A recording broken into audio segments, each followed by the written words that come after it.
I was familiar with Nikos's work for a long time. I've been familiar with his work since 2013, so that's 12 years. Wow. I wasn't familiar with Anne's work and I wasn't familiar with your work.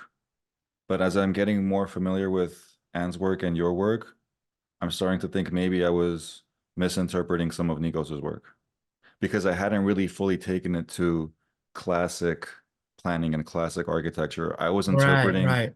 the small scale articulation and the principles of having um, fractals and multiple options with how you traverse a city.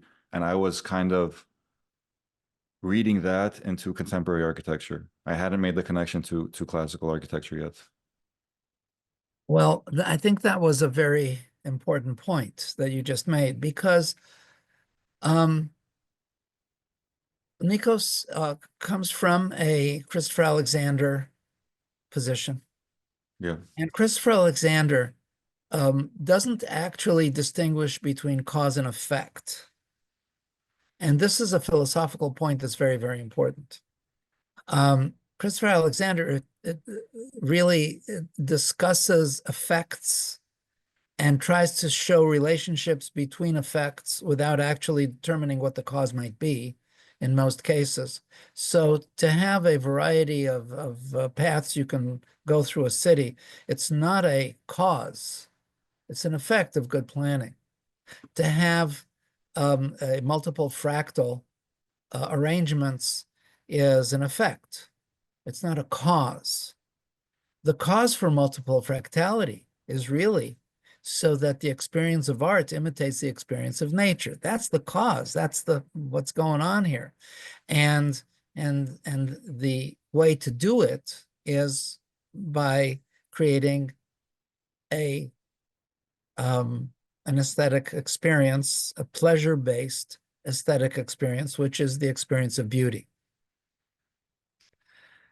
It took Christopher Alexander about 40 years to understand that beauty had anything to do with space and architecture and the aesthetic experience, the urban experience, the architectural experience. And then he went ahead and analyzed it in a very personal manner, um, according to a set of principles that seem to be geometric and texture and so on and so forth. They actually have nothing to do with people. These are ideas, and they're valid in the sense that they identify the effects of something that we generally would call beautiful, but they don't tell you what the aesthetic experience is. They don't define that. They don't define the difference between the beautiful and the sublime. The sublime is the pain-based aesthetic experience, like horror movies. They're also aesthetic experiences. And it wasn't until Dewey showed up on the scene in the 20s and 30s that there was even a definition of an aesthetic experience, least of all from individuals like Kant and other people, Hegel, other people who dealt with aesthetics at different points, Santayana, and so on. So, uh, so basically, what's been happening is that in the world of philosophy, we have been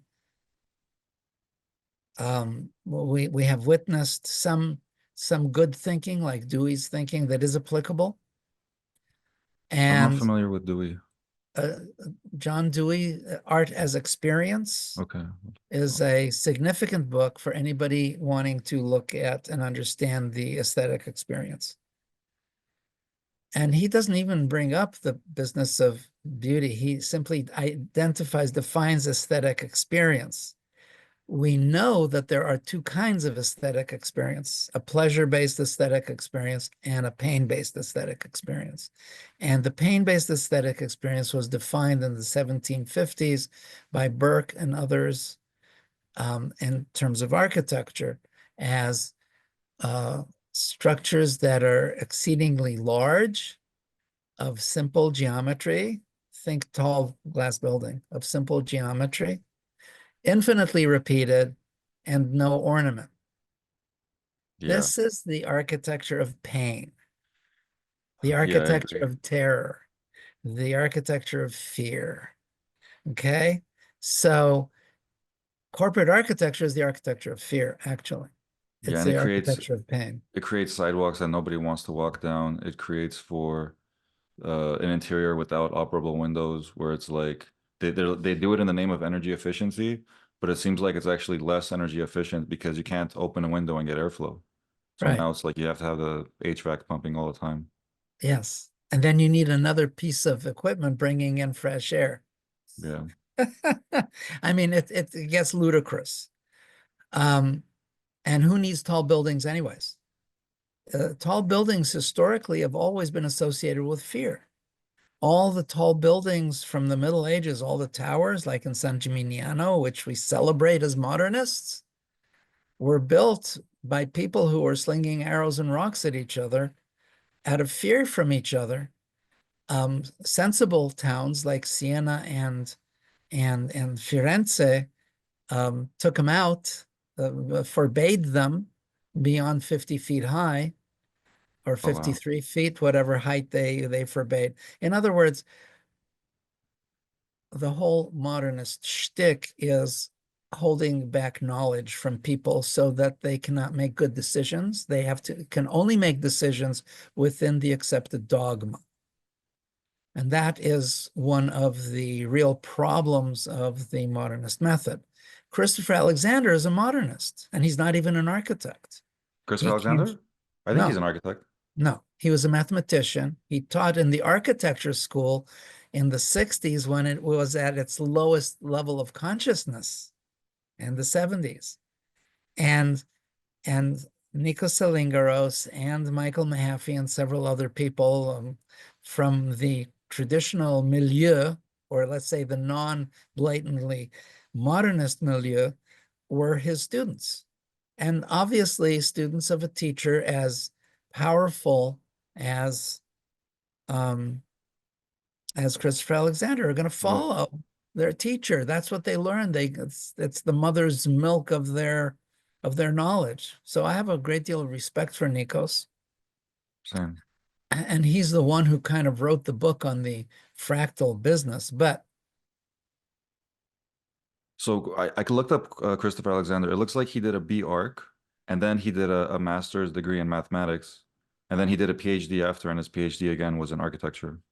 okay, thank you for looking that up. Sure. And I know I was wrong. he designed quite a few buildings that were built. Like, well, not quite a few, but like between 10 and 20 buildings that were built. Yeah, he did. And they don't look great. They're very arbitrary. They're his personal aesthetic. And he's not a designer. He never knew how to design anything, actually.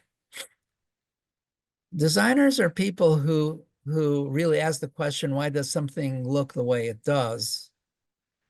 Um, and really dig down into the thinking behind it. He had no idea of architectural theory, had no idea of architectural history.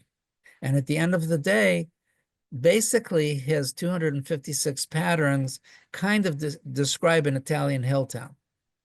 So why not build the hill town? Why does he have to use his own aesthetics and a roundabout way when he could just build a hill town?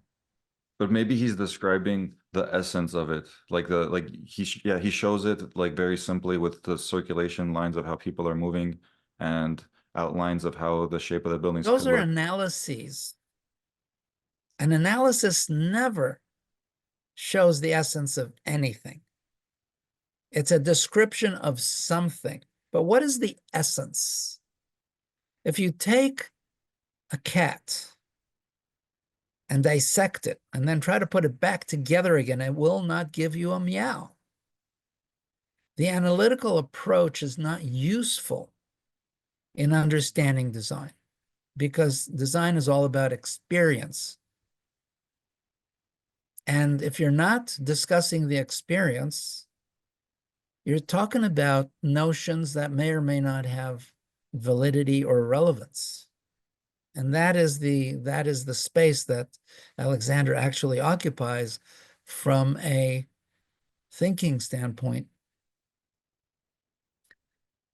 He's a 1960s architect who understood that modernism wasn't good, but he was still a modernist in how he approached the field. Well, we have the advantage of looking back at the last 60 years of modernism versus for him, it was like kind of, it was still coming into being and modernism was still being defined. But I feel like for us now, we look back and modernism and we can really analyze it. But yeah, You're right. You're we have right. a little bit of an advantage. So now with you and with Nikos and with Anne, I'm talking about beauty for the first time over the last 5 months. And it's like I've been in the field for I mean, decade, like almost a couple decades. And in architecture school, one of the first things I heard was you don't talk about beauty Yes. because beauty is subjective. You need to find objective arguments for the form you're making and your decision making, and you don't talk about beauty. Well, that's because they didn't understand what beauty is. And actually, they really couldn't tolerate dealing with it because the culture, the modernist culture, is some kind of a PTSD culture. It's very sad, but it is. And I don't even know how to describe it in those terms, but Anne does a pretty good job of that. Yeah, Um, the idea of beauty, um, and not being able to discuss beauty made you a non-person because you weren't allowed to look at a rose and say that's beautiful. You weren't allowed to look at a sunset and say that's beautiful. And if you can look at a dog or a woman or a boat or a car or an airplane, or a sunset or a rock or a landscape and say it's beautiful, why would you not be able to say it about objects made by humans? Okay. So the reason for not using beauty was really an inability to deal with it on the part of those thinkers. There was nothing, who in their right mind would ever want another individual to not consider beauty?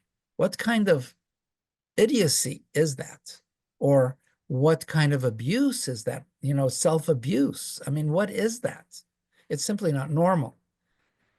So the amazing thing that I discovered, and it took me about 10 years to really hit the deck with it usefully,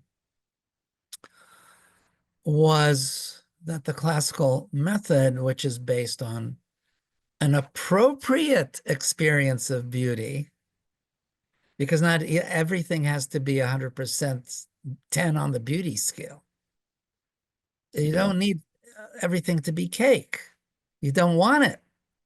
You want your hummus. You want your pita, you know? yeah, You absolutely. can't have it all be cake.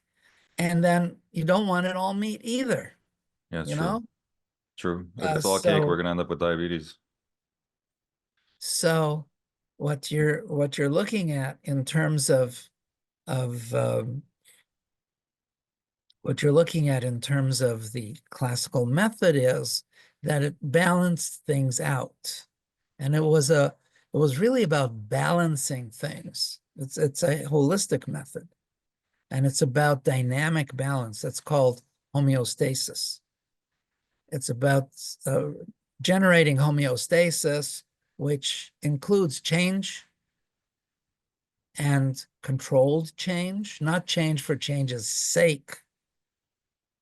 And the modernist notion of the requirement of change and novelty comes from a misreading of history as if it's an extension of evolution. So there is this illusion of a scientific basis. You're taking evolution, putting it on design. Yeah. And they said What? anything that's ornamental is wrong.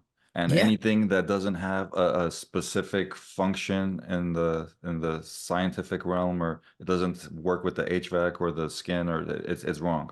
Like anything that's meant to break the building down to a human scale is wrong. And then so that was what modernism said, but I feel like there's a movement that happened after or that's happening now in which yeah, the buildings are still made out of steel and glass but they do have quite a bit of articulation. They're not the bland boxes that we got from Le Corbusier. it's not going to work. And they're not different. They're worse, actually. Well, they have okay, let's say like Norman Foster. Like he'll take like glass and steel and he'll make it like super organic and the building is What does the word spherical. organic mean? I'm I mean gonna hit you. it doesn't have I'm gonna jagged hit. edges. Oh, really? It- Really? So stones in the universe are not organic? no, it's true, stones are, but and the glass probably isn't. Glass and steel are probably less So organic. so listen, the term organic and a lot of jargon, studio jargon, is nonsensical. We use it because we've been taught to use it, but we never questioned it because it was taught to us by bullying teachers who made us conform to the required thinking and especially forms. If anybody proposed forms that are not accepted by the teachers in school, they were castigated for that. You can design, there's no limit on how many forms you can actually create in the classical method. It's really an infinity of forms. And the orders there's nothing that is fixed in them. There's no copying at all whatsoever in the classical method. You're taking them, you're adjusting them to a site and to a project, and you're actually designing new orders for every single project because the orders themselves express things. The orders, the different expression of the orders is like using different instruments to play the same chords in a piece, in a symphonic piece. You want it with horns or you want it with flutes. So you're using the order, you're designing the order to sound like a flute or the order to sound like a horn, even though it is the same chords exactly and the same notes.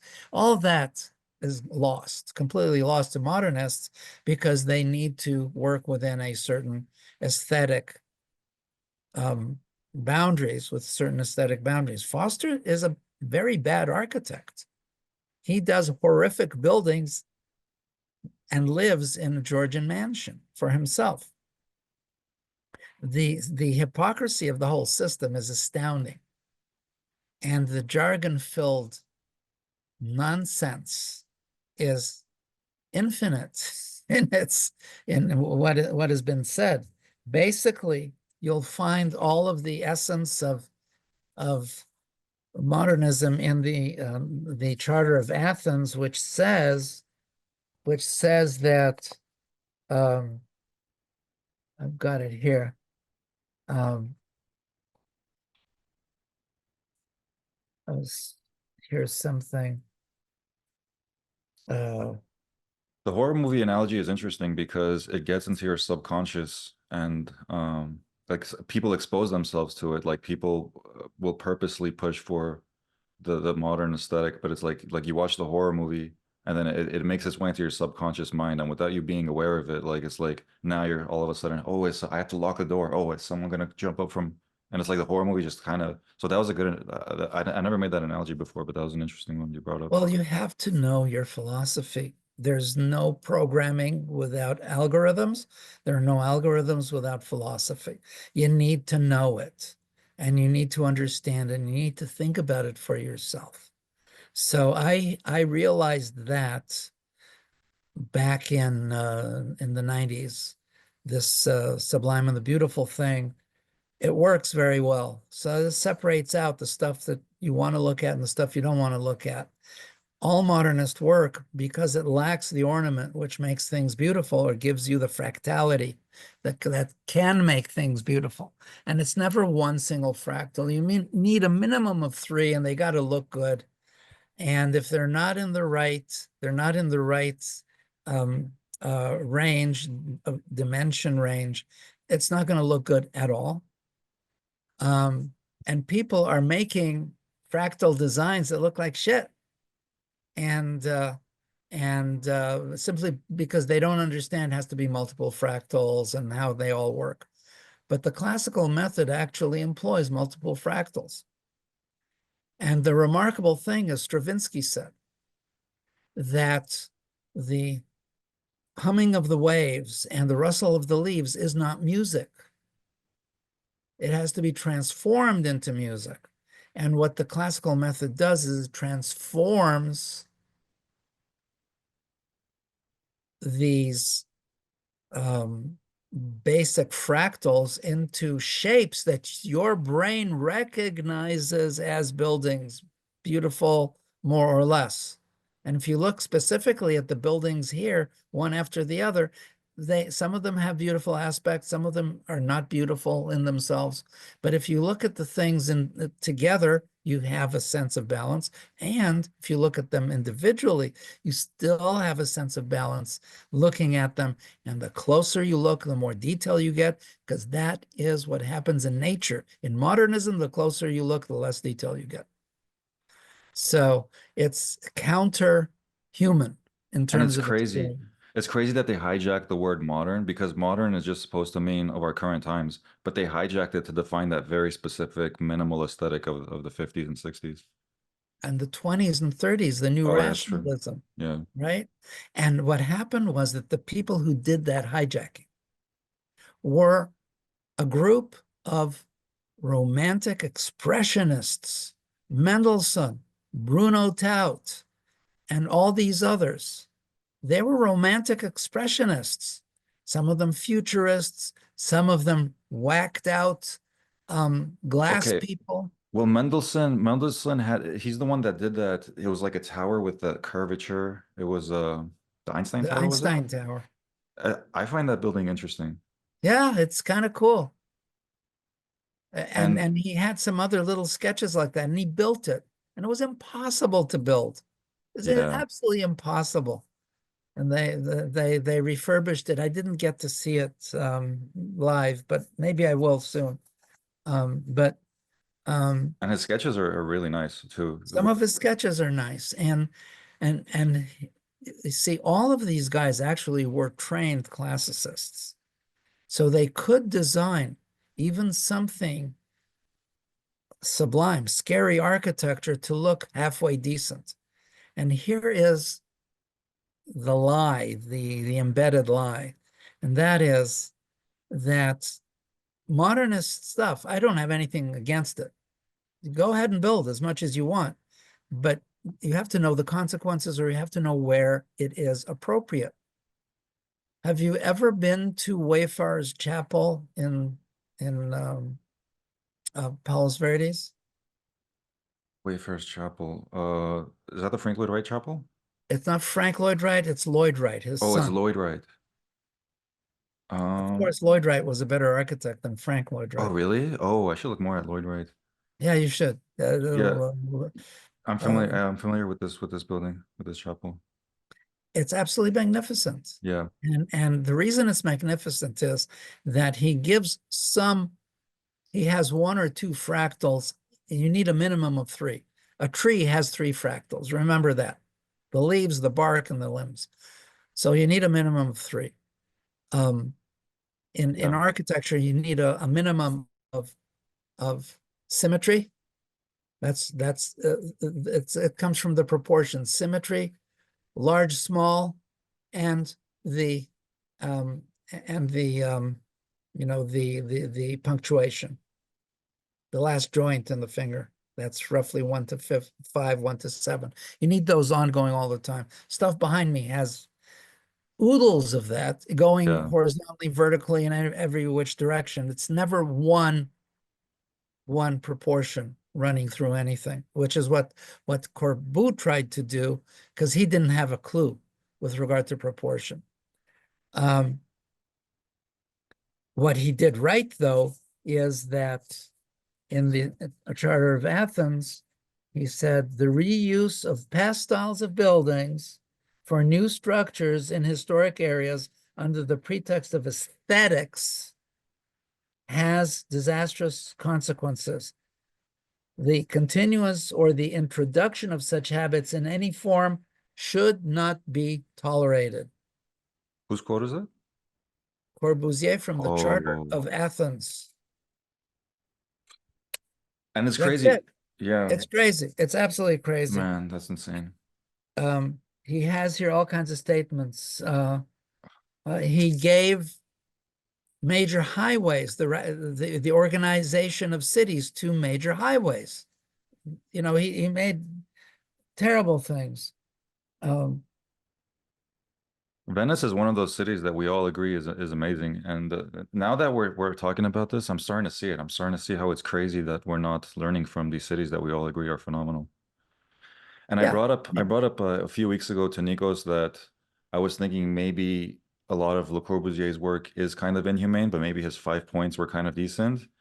And then I was starting to get into them, and as soon as I said ribbon windows, he said stop right there. A horizontal window is anxiety inducing. Windows should be vertical because that's how gravity works. And now I'm starting to see it that it kind of makes sense that we have the vertical structure and the opening should make their way between them. And now that you're describing the classical orders, I see that as we're showing the columns and we're kind of expressing the gravity, the mechanism that takes the load from the roof to the foundation, and we're expressing it with the capital that kind of mediates between the column and the beam. So it's like it all makes sense. We're with the classical architecture, it's like expressing the structure that's going to be there anyway due to gravity. That's a very good point. It's all about gravity at some point. It's about being on Earth, okay? It's about uniquely being on Earth because there's not a single other place in the universe that has the exact same characteristics as us. I'm going to show you some slides on architectural literacy. Um, Architectural literacy, it's the lingua franca of it's the lingua franca of the built environment. You need to know these terms and these ideas to have actually a reasonable conversation with regard to the built environment. Architectural literacy is not knowing every single building. It has come to me from several. I've had some really great teachers. You can study with them at the Institute of Classical Architecture and Art. Notably Richard Salmons and Steve Bass, but there are others as well. It's really about creating, being able to read a score so that you can both read a building and also discuss it, and at the same time design. While you're designing, you know what you're doing. And the Vitruvian Man, by the way, is all about reminding you of proportions for architecture. It's using the human mnemonic as teaching you about the proportions of architecture. When you're looking at something like this and you think it's all complicated, or something like this, if you're architecturally literate, it's a no-brainer. You can read this, and I'll show you how. It is based on the notion of that everything that is based on the notion of a small number of simple rules. Like everything has three parts, everything comes in three sizes, there's only three ways to connect rooms. I like to call these the three sums. It describes the bits, moldings, orders, columns and their parts, the entablature. You know what an entablature is? It's what sits on top Entablature. of the columns. Oh, it's the element that makes it either the Doric or the Ionic or the Corinthian. No, no, Oh, that's the capital of the oh, it's the column. capital. The entablature is like the pediment. The pediment is part of the Oh, entablature. I see. Okay, But the pediment is the pediment. The entablature is what is right supports. underneath. Okay, It's the beams underneath. Doors and windows, additional elements, and then the coming together with proportion, sizing, placement, appropriateness, design by deletion. All of these are techniques for for giving you aesthetic pleasure, visual pleasure. So everything has three parts. You're looking at top, middle, bottom, left, middle, right, back, middle, front. This is a holistic method. It's not three equal parts. These are parts that come with profound experiential information. Front, middle, back, left, middle, right, precession, sequence, top, middle, bottom, gravity. It has that built in. This is a hugely intelligent program. And then you're looking at this, now that you know that built of three parts, and every part has three parts, and the part of the part has three parts to it, you're starting to know where to read, how to read this. What a phenomenal building. And it's crazy in architecture school, they always told us in the studio classes where we were really designing, don't do symmetry. Symmetry is too easy. But then now, every time I look at a building that's symmetrical, I do notice that there's something fantastic about it. Of course, if it's not going to have symmetry, it's not going to have one of the three basic types of proportion. The balance, you need that. Symmetry, it's proportion is a fraction. You have 1 to 1, 1 to 1.618, and 1 to 1.618 squared. Does that come from the Fibonacci sequence golden ratio, or is that a little bit different? The golden ratio is a I golden think, ratio is something that you create by drawing it. It's irrational. So you draw a oh, circle, yeah, it you is that. draw It a is circle, 1 to 1.618. Okay, so yeah, I just and then you draw a rectangle in the circle, and then you take the half diameter and draw a circle that goes around that. oh, and then you end up with a 1 to 1.618. Exactly. Wow. How am I going to do this? Um, Probably like this, something like that. And that gives you the 1.618 over here. See it? Y- Yeah, so that would be the perfect rectangle, the square with a little bit next to it together. Oh, and Okay. then that gives you the oh wow. The breakdown you were describing of the smaller part of the finger to the larger. Yeah. So this is a very simple, highly sophisticated program. Did you play any musical instrument? I play piano. Okay, so you know about chords and you know about melodies and you know about everything else. Yeah, I grew up playing piano and my parents took me to piano classes probably in like middle school and once a week I would go to piano and once a week I would go to painting. Good And for them. yeah, I agree. They made a really good choice doing that for me because it did help with architecture. So this was built in 800 and something AD. Have you heard of the Emperor Charlemagne? Yeah. This was his personal chapel. Oh, wow. And it's a Byzantine style building because they were the best builders at the time, basically a Roman building in 800 AD in the depths of the Middle Ages. Anyways, you see here the three parts business. Everything comes in three sizes: small, medium, large. You have only three kinds of buildings in the world: small, medium, and large.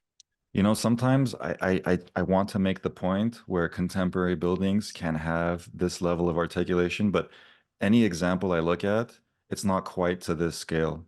The scale of the articulation never comes down to quite as small as it gets to on classical buildings. Well, it's not supposed to because it's illiterate. It's very sad, actually. It's self-defeating. So you have here the columns appearing small, medium, and large columns. I mean, there it is, and there's actually a third order on top, which is the Corinthian. There are only three ways to connect rooms. These are the only three ways to connect rooms. Connect a room to another room that holds it, or rooms to a common space. Is this a Palladio building on the right? Yes, it is. And Yeah. this is what you get. Then you get the moldings. There are only 8 basic shapes. That's it. All of the architecture of all the world, of all the cultures, only 8 basic shapes. So it's easier to read than musical notation.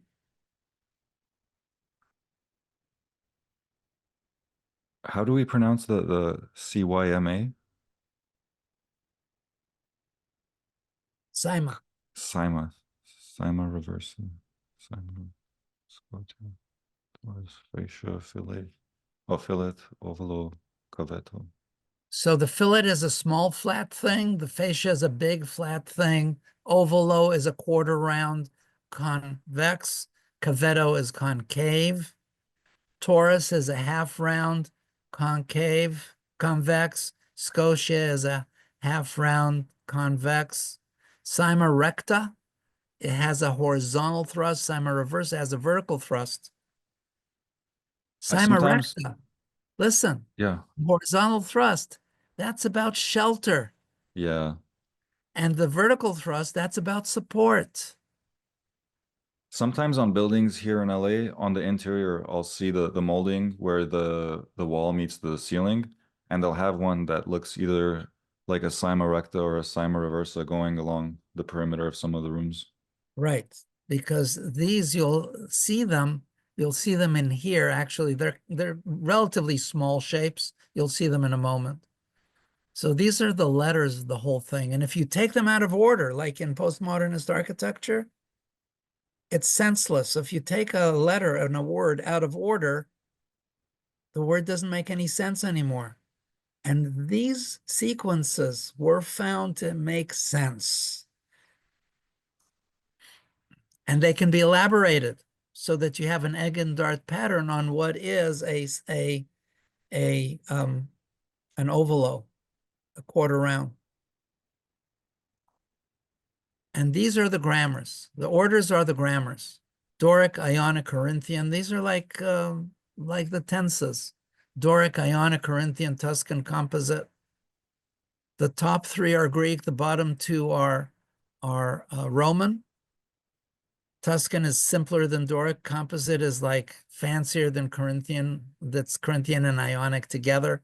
Super fancy. Tuscan is simple, utilitarian. I don't like using it. I use it only for back of house and kitchens and storage and stuff like that. Doric is sort of my go-to. Ionic is when I want to make something beautiful. I use Ionic. Corinthian is fancy, and composite is very fancy. Romans were into very everything. And here you go. You have the basic masculine Doric. You have the beautiful feminine Ionic. You've got the fancy Corinthian up on the top floor, which you can't see. All the hierarchy of these things and put together, the way we kind of compare them is we draw them at the diameter of one one diameter is the module that is common to all of these. Now the capital of the column being having that 10% of it that's off, it looks, I mean, I I do think, yes, a lot of classical buildings use that, but to me, looking at it now, it looks interesting, but it looks a bit strange. Why is like 10% of the capital? Are you talking about the making the thinner at the top of the column?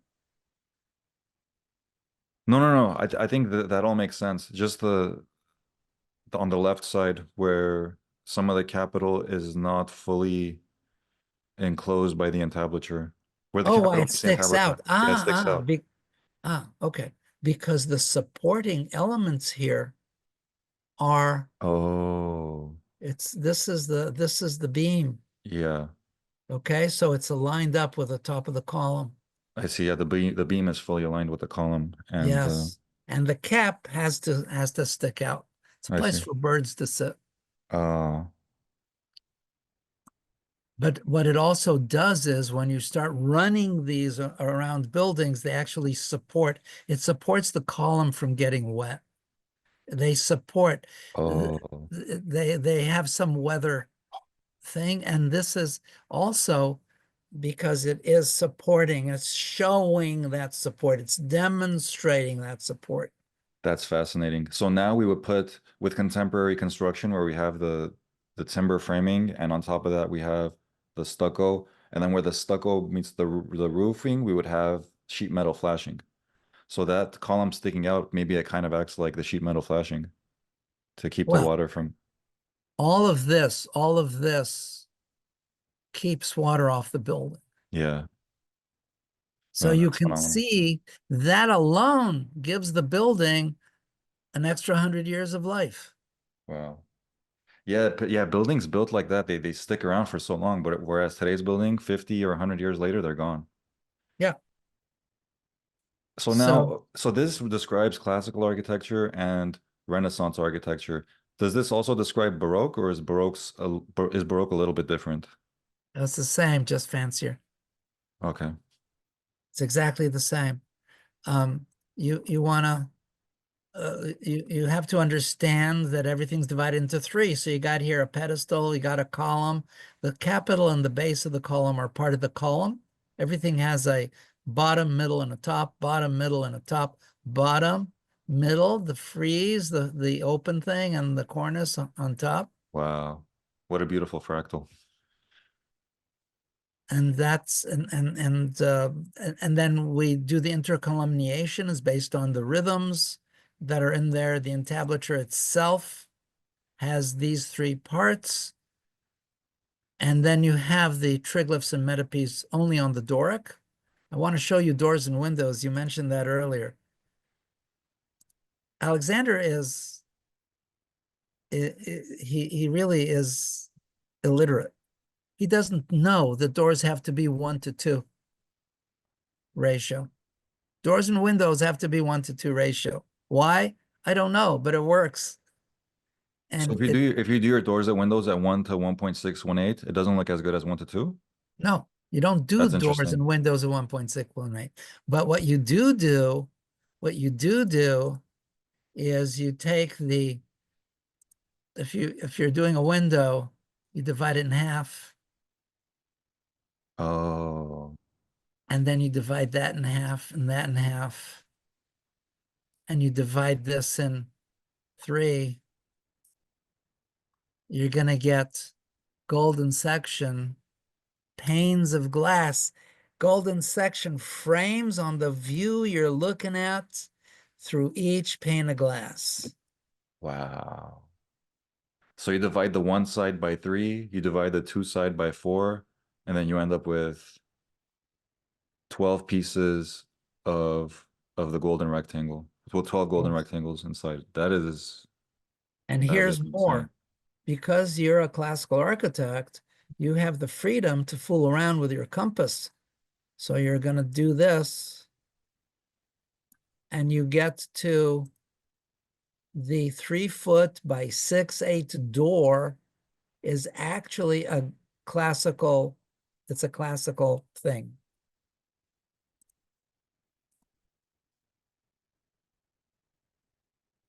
Wow.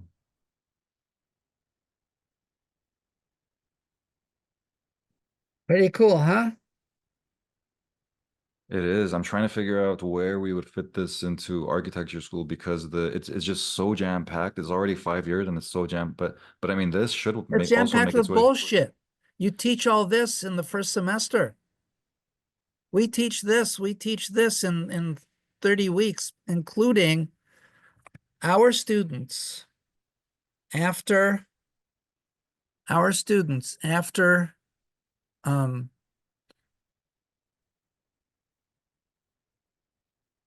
Yeah, I mean, so I do think it does have good things. It's like they sometimes throw the site at us and they're like, okay, design the building, and then but then yeah, this could also make its way into once we have our the students from here, from these kind of very simple diagrams. This is a project for Jerusalem, got this. ooh, Okay, wow, this is that's a nice work. very simple method to get very rich architecture. It works. And that's the reason I'm Israeli. I'm a practical person. And you see it here. By the way, you remember when Jan Jan Gale is saying you have to put your doors and windows 10 feet on center or however many steps and do this, that. And it's bullshit.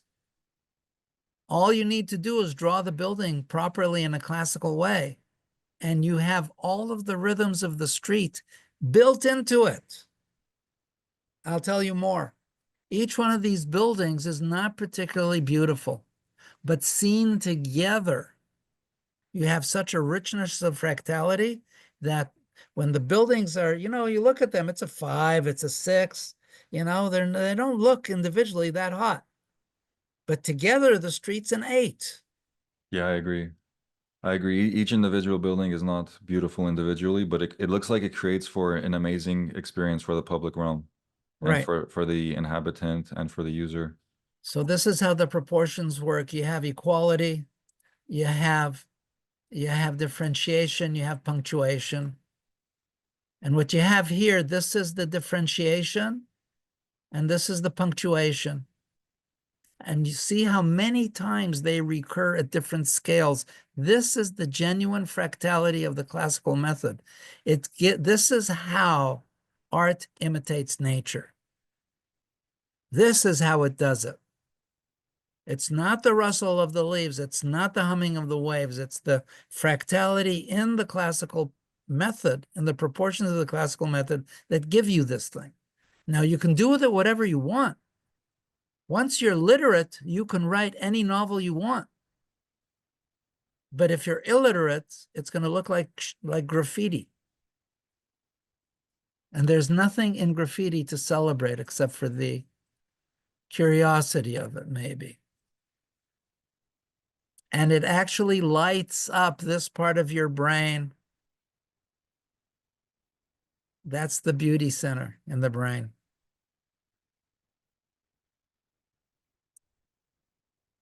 Is that the part? It's in the frontal lobe, Yeah, prefrontal. prefrontal. And then there's some more things that you want to know. The sizing of things, the higher you go, the smaller the windows have to be. And the floors, there's diminution going on. I'm not going to stop, but you can see it here, how the upper floors are smaller than the lower floors. There's the placement of placing things on axis, superposition. Um, you go Doric, Ionic, Corinthian, and when you go into a building, Doric, Ionic, Corinthian from the outside to the in, building on the outside can be Corinthian, but I guarantee that the entry lobby itself is probably Doric. So you have a rising sequence going in, and the entry lobby is where you take off your coat and the snow comes off, take off the mud, and so on. So you can see these things. They all have that kind of stuff going on. Um, and that's simply how it all works. This is a this is a Mexican style cathedral that we designed for Baja California. So is this drawn by hand, or is this a digital rendering that's... Hand. Oh, it is. Okay, nice. Because sometimes people are able to put an effect over it where it looks like it's drawn by hand, but yeah, this one, yeah, Yeah, it, we're moving back to handwork. that's awesome. And then there's design by deletion. You don't need everything in it to be expressed. There's something called stripped classical, and it's beautiful when it's well done. What does stripped Um, classical mean? It has slightly less ornamentation. I'll show you an example. Saks, Fifth Avenue, DC. Here, it's this one location.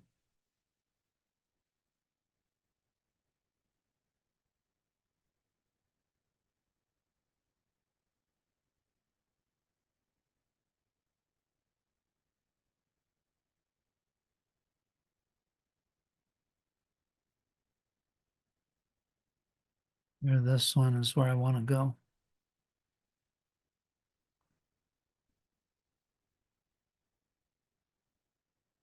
So you described the ideal height limit at around 50 to 55 feet, but there's a project you're designing that looks well taller.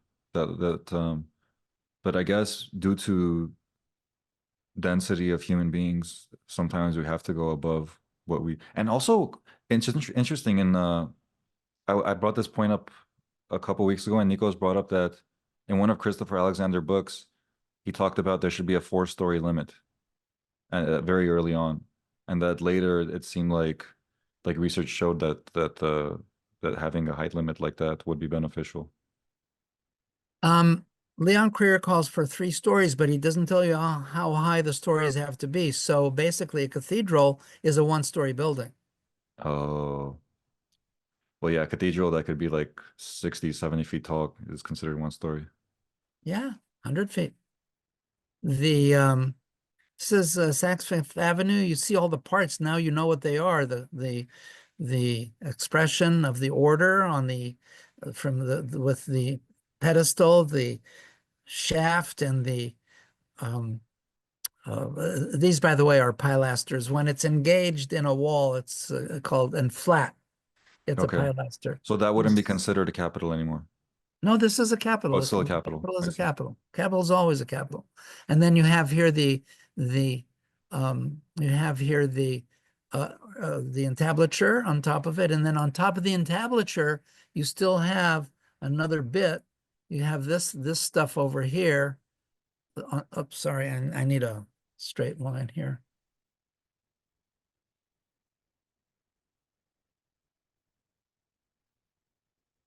All this, all this is it's basically a parapet. And it's done. It's the same. You'll see it's the same parts as the pedestal for the column. And so you'll stand up there. And the windows here, you can see here very well how they articulated it. This is your 2-to-1 window. Uh, And then this is another window on top of that. And the relationship between these two is 3-to-1, which is close to golden section. And you can see here that it's actually more than that. So you're looking here, and there is the frame going around the windows, and there's a panel over here. It's very, very well considered, the whole damn thing. yeah, it's pretty good. And And there's it's, almost nothing on the wall. yeah. So this would be like a low slope roof, or what some people would call a flat roof, but It's a flat roof. you're still And able to get that kind of this is articulation. what I meant by a stripped classical thing. It's a department store. It's a Saks department store. And It's a nice building. But I mean, yeah, oh, there are so many buildings of this same typology around here or in LA, and they're just yes, so bland. And I well, think of this typology, what do you mean by that? like the scale of it and the use, like it's like a shopping building, and it's just a large rectangle just placed on the site. And it's like it just makes for sidewalks that aren't walkable around here. But I'm seeing how adding the small scale articulation along the perimeter of it makes a huge difference and makes that sidewalk more walkable. Yes, I'm looking for Grand Olive Hill. Where's Hill? Yep. Okay. I want to show you one of my favorite buildings in LA. I think it's right here. Yep.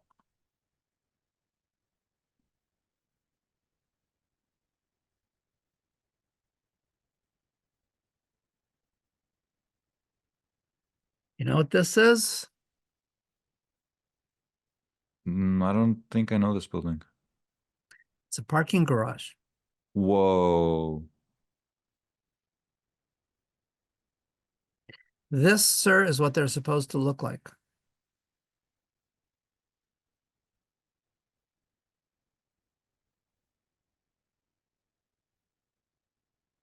Wow. So So, the welcome to our world. You're a wise man to have found us. yeah, definitely. I mean, these conversations are so valuable, and I'm so glad we're having them. And definitely, it's helping. It's very helpful.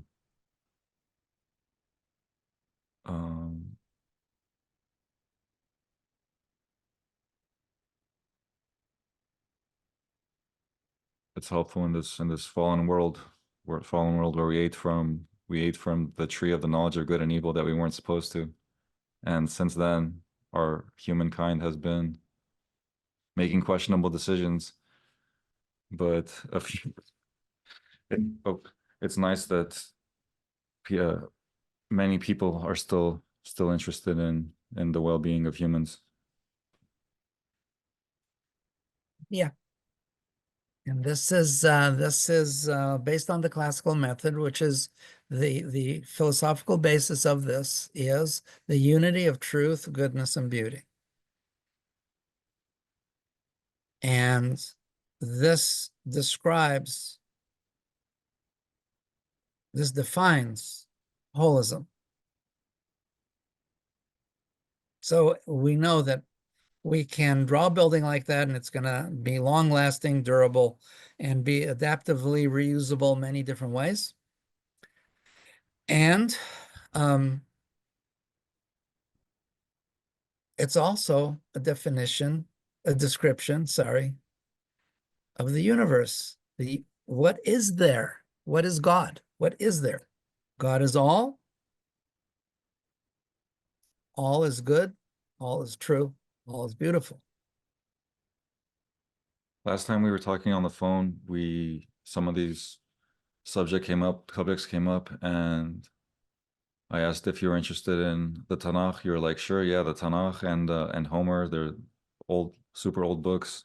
And I was thinking about that, and I was thinking probably the oldest book ever is Job, which is one of the books in the Tanakh. I think it's because it was written before, Job was actually written before Genesis. Even though Genesis is an older account, Job, I think scholars agree, Job is the oldest book in the entire Bible.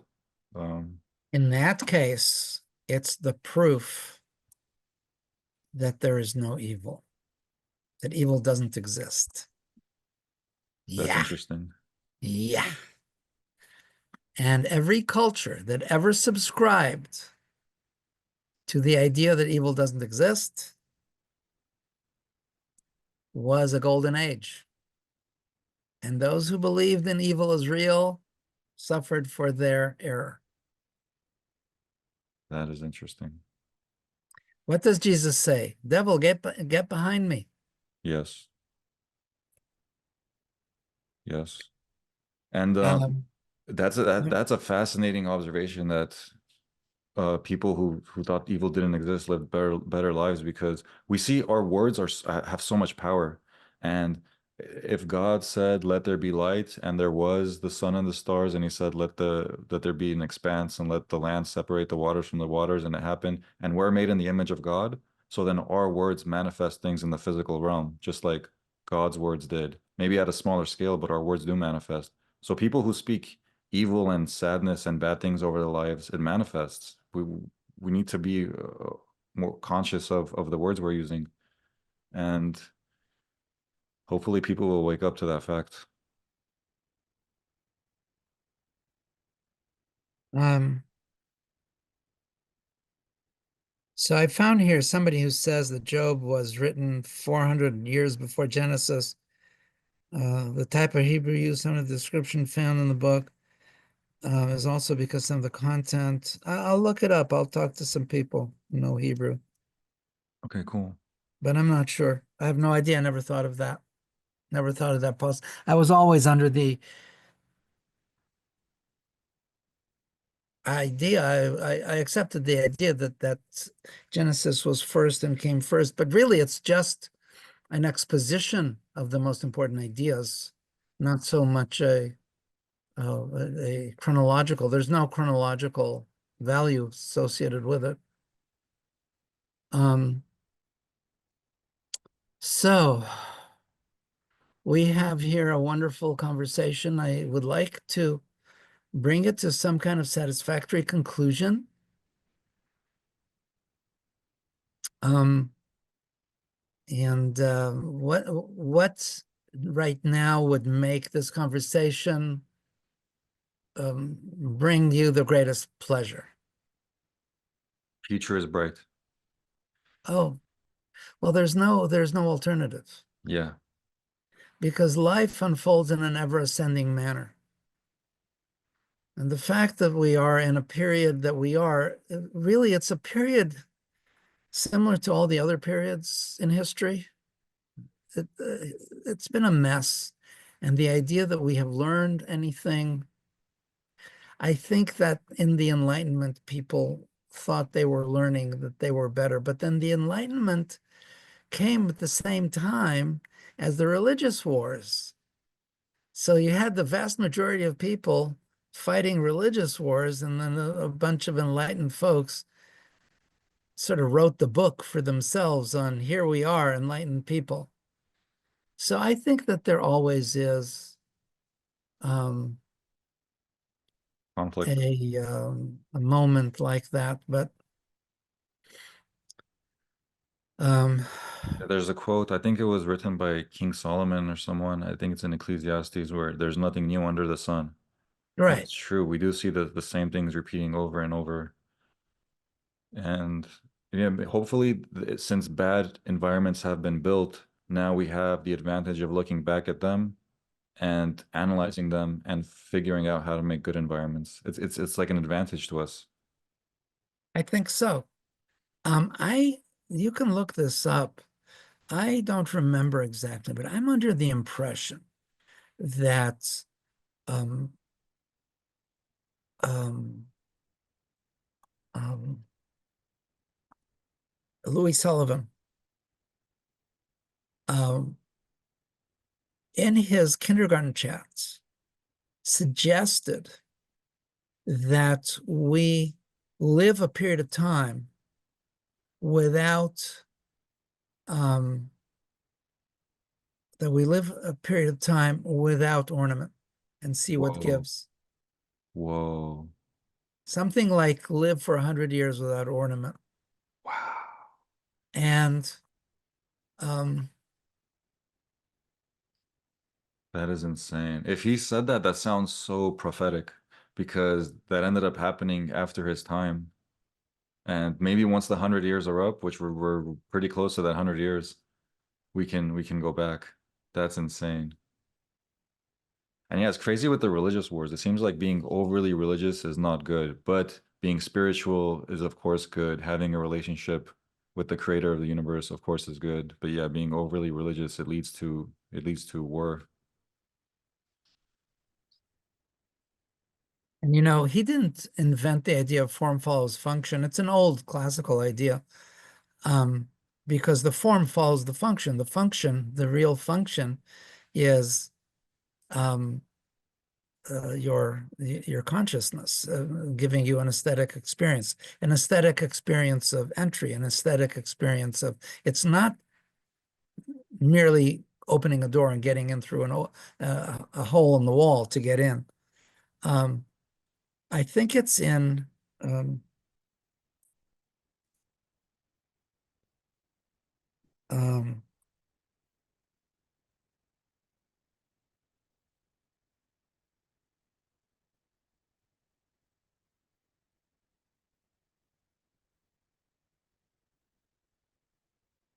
Are you a fan of Gaudi? Actually, no. Oh I'm sure wow. you haven't heard of. He was okay, but he's not. I think he's not that interesting. Look this guy up.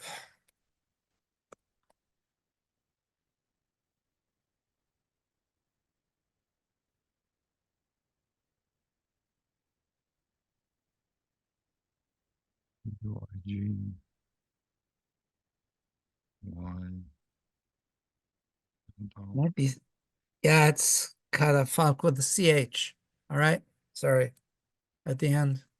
I thought so. Oh, former president of Catalonia, of the Commonwealth of Catalonia, former president of the Commonwealth of Catalonia. No, I don't know Yeah. if he was that. I don't think so. I think it was somebody else. Okay, It was Catalan Josep. modernista Here's architect. the link. Here's the link to it. The Wikipedia. He was an architect, same time as Gaudi. Oh, Anne was telling me about another Catalonian architect around the same time. Maybe this was who she was telling me about. I don't know, but I think she was meaning somebody who did a hospital The Oh, Barcelona hospital, oh yeah, I think you're right. uh, Barcelona hospital Oh, this architect. guy. Oh, this is the guy that did a building right next to Gaudi's building, the one you just mentioned. It Oh, looks Dominique, Louis Dominique Montaner. Yeah, this is the guy, the one that she's talking about. okay. All these architects are by far better than Gaudi. Gaudi was a loser. He was a straight ahead loser. Did weird shit. Didn't leave an impression, much of an impression. And the Sagrada Familia is horrible. Have you been to it? I have been to it. I thought it was a fascinating building. It's horrible. I mean, he makes bricks do unnatural things. It's like sick puppy, that guy. I thought the geometry of the columns that were super tall that started off thick and they were getting thinner, and then at the top where they were meeting the ceiling, they kind of branched off and had multiple pieces catching the ceiling. That was a pretty interesting moment on the interior of the Sagrada Familia. Yeah, it's an idea. God bless. What about Borromini? Bernini is my favorite. Okay. Borromini was up his ass, and he was a nasty asshole, and he killed himself. Oh, he did? I didn't know that. Bernini came from several generations. I'm going to show you something that'll just blow your mind. Um, um, Bernini on also did amazing sculptures as well as nice buildings. he was very capable. Um, Wow, I'm this is surprised about España, I guess Rome, maps. I'm going to show you and then I'm going to need to go. He did a okay. lot of extraordinary work, Bernini. But one of them was a fountain that I think I don't remember now if he himself did it. It's called La Barca. Abarca.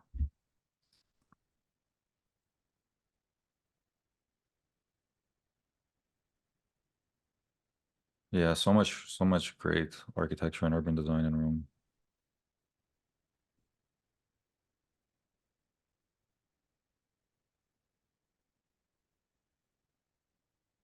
So because of these people, it's hard to see. Um, I need somebody standing right here.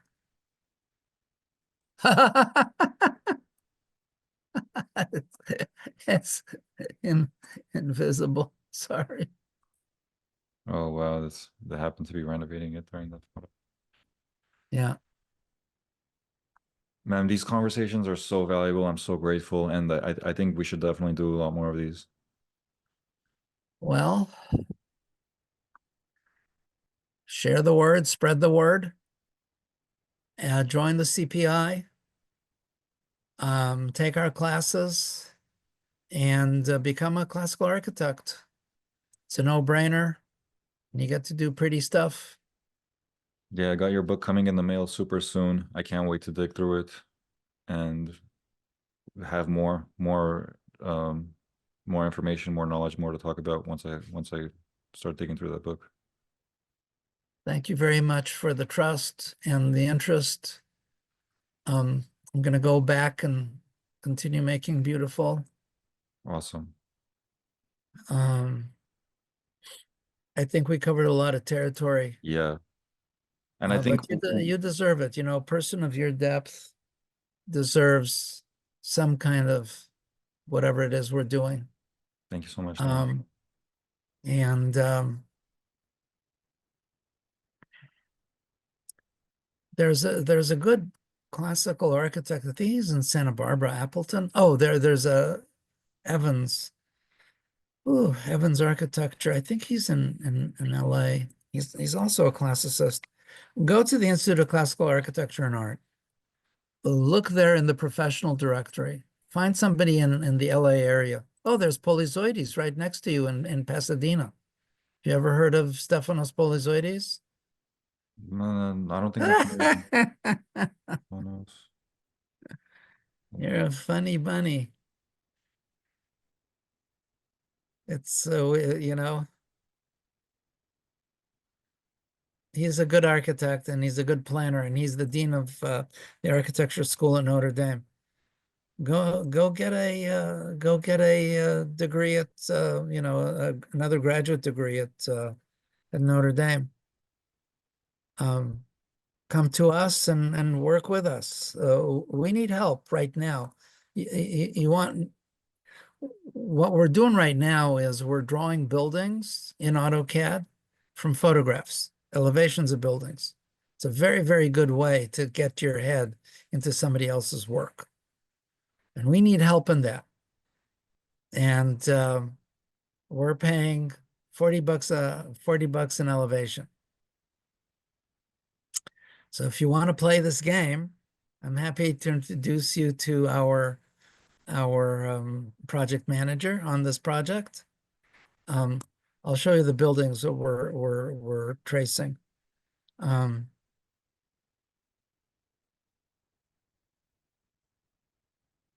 Project It, where it sounds super interesting. I don't want to spread myself too thin. I've got okay. clients doing ADUs here. I've got a firm I'm working with, where I'm the architect of record.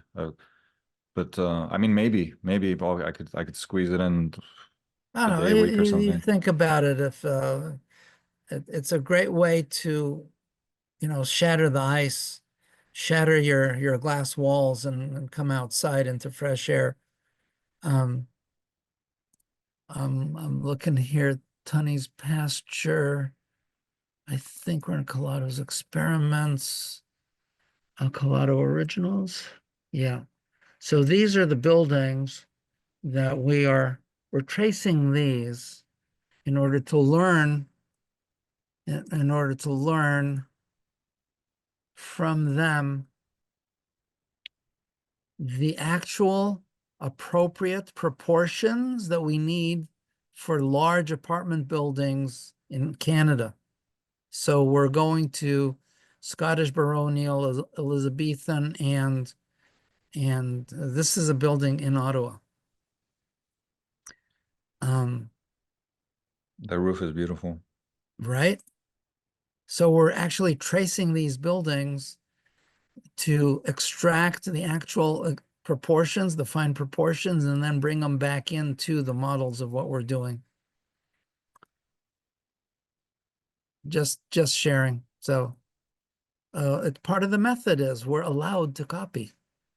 We encourage copying because copying is how you learn. You learn by copying somebody else's work. It's true. So anyways, that's part of our method. I hope you enjoyed that video. More content of the like is on your screen. I'm so grateful that we're getting to know more of Nir Buras' work and Ann Sussman's work and Nico Solingaros' work and grow together as a community as we understand the issues that affect the inhabitant and the urban realm and how architecture affects us, how urban design affects us, how our physical environments shape the way we grow and we think. Peace, love, positivity.